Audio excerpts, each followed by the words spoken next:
Good evening, everyone. I'm Laura Ingraham. This is the Ingraham Angle from Washington tonight. As always, thank you for joining us. Now, Democrats have been trying to dine out on that anti-Puerto Rican joke at the Madison Square Garden rally, hoping they're really going to capitalize on that, thinking, well, Trump's going to take a big hit among Puerto Rican voters.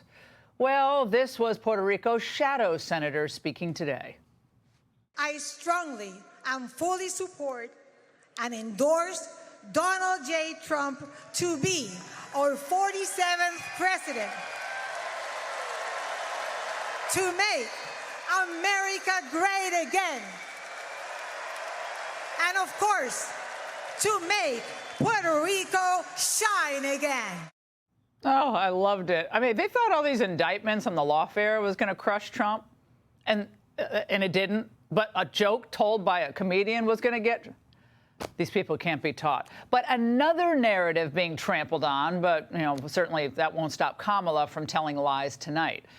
In a desperate attempt to reignite what is clearly waning enthusiasm for her campaign, exactly 1 week before the election, Harris is going to speak to a very large crowd gathered on the Ellipse across from the South Lawn of the White House.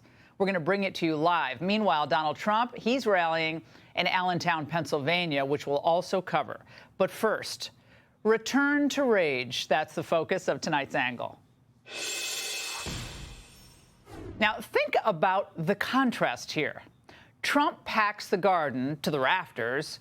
He goes to a liberal city to do so. But for her closing pitch, she heads to the most pro-Democrat place in the United States, here in Washington, D.C. How brave is she? Well, tonight she'll tell us that it's time to turn the page. Finally, I agree with Kamala Harris. It is time to turn the page from the Biden era of decline and demonization that she will continue, and to an era of prosperity and peace, from their agenda of division and hate to a new time of unity and optimism. With her, it's not turning the page, it's a return to rage. She's running on a campaign of demoralization and really a campaign of destruction. But really, perhaps more than anything else, it's a campaign of hate. It's a campaign of absolute hate.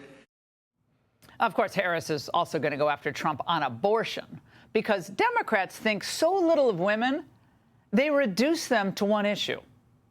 So all you women out there tonight, forget the nightmare cost of living, what you pay at the pump, what you pay at groceries, insurance, all of that Harris helped create. Forget the open border that the girls and women have been brutalized under. Forget all that. Just focus on that one issue. Now, for the party that claims to cherish democracy, they sure don't like it when it comes to abortion. Now, all the Supreme Court did was return the issue to the states. And reportedly, there are more abortions happening now than they happened before the Dobbs decision was even handed down. So how does any of this make sense? The truth is, she doesn't trust the people to make their own decisions on this or any issue. Beyond abortion, her party wants the federal government to dictate the outcome on every major issue, from boys playing on girls' sports teams to the type of car that you get to drive. They don't trust you. And really, they don't even like you. So don't buy the abortion hustle. It's lame. And, of course, there are going to be more dire warnings tonight about how Trump will try to jail his political enemies. Hello? They've been trying to put Trump in prison since he came down the golden escalator 9 years ago. They hoped the lawfare, by the way, would be an insurance policy to prevent Trump from running again. And, of course, she's accusing Trump of wanting revenge and retribution, huh? And let's not forget, Biden and Harris's flunkies actually did put Trump's former aides in jail. Steve Bannon, he just released today. Peter Navarro was only released in July. Who out there thinks that they would have been prosecuted had they not worked for Trump?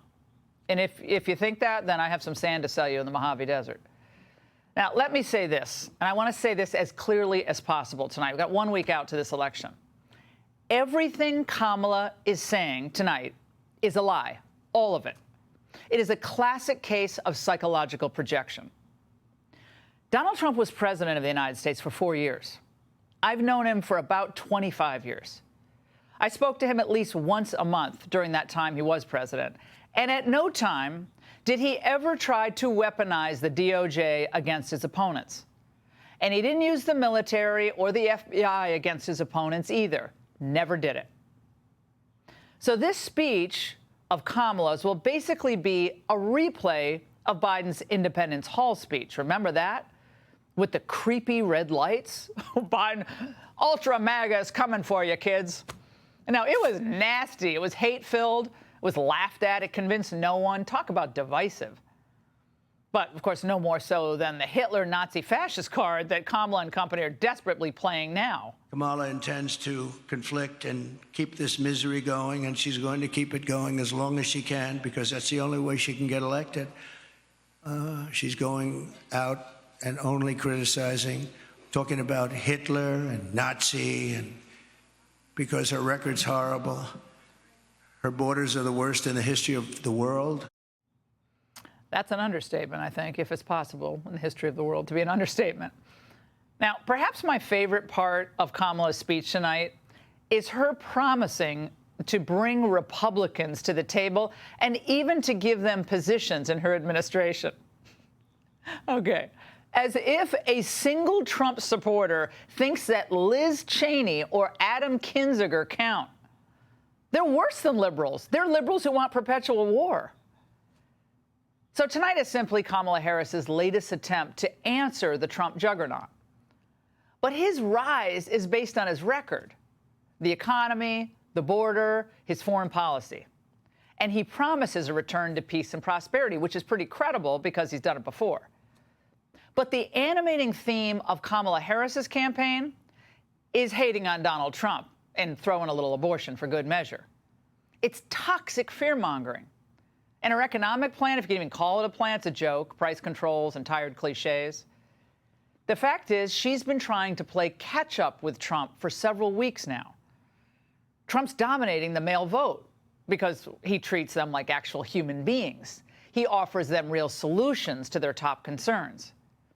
But Kamala's either sending the Obamas out to lecture men, pay attention to women's health, or you're a sexist, or she's trying to pander to them with stupid stage moments like this. Yeah.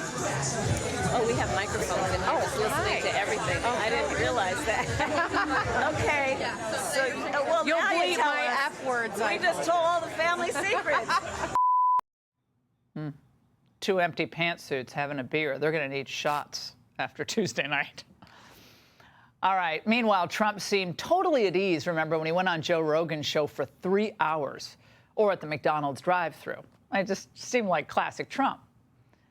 But you knew Harris was in trouble when she even tried to co-opt Trump's positions on everything from degree requirements for federal workers to no taxes on tips. Copycat. Now, even the rally at the Ellipse, when you think about it, oh, yeah, that was Trump's January 6th rally. But I half expect her to wear a red tie and a navy Brioni suit. It's almost as pathetic as her freedom message tonight.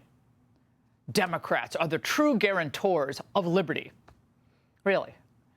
Was that what it was all about when the Biden administration was pressuring tech companies to censor certain types of speech? Was that freedom? The only freedom that Kamala will protect involves maybe pot, porn, and abortion. And the only Democratic outcome they'll accept is when it's an outcome they like. Just a few short months ago, they were suing to kick Trump off the ballot in states. And they would have done so had the Supreme Court not slapped him down 9-0. Again, the guarantors of democracy. They tried to sue him and kick him off the ballot. Come on, that's it. Harris's closing argument is just another cynical, tired retread of the same lies that we've been hearing for years. They haven't worked so far, and if President Trump wins next week, the Democrats will have to throw away this entire shameful playbook and maybe start listening to the American people instead of constantly attacking them. And that's the angle. Hey, Sean Hannity here. Hey, click here to subscribe to Fox News YouTube page and catch our hottest interviews and most compelling analysis. You will not get it anywhere else.